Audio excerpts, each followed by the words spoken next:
Assalamualaikum warahmatullahi wabarakatuh. TNI Angkatan Laut sebagai penegak hukum dan menjaga keamanan di wilayah perairan Negara Kesatuan Republik Indonesia selama 76 tahun dengan aman sebagai negara yang berdaulat. Saya Muhammad Lahar Rudiarso, Kepala RRI Makassar, mengucapkan selamat ulang tahun TNI Angkatan Laut yang ke-76. Semoga TNI Angkatan Laut selalu menjadi TNI yang tangguh untuk mengawal NKRI.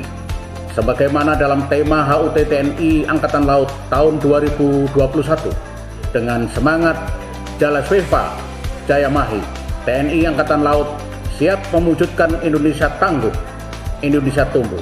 Merdeka! Merdeka! Merdeka! Wassalamualaikum warahmatullahi wabarakatuh.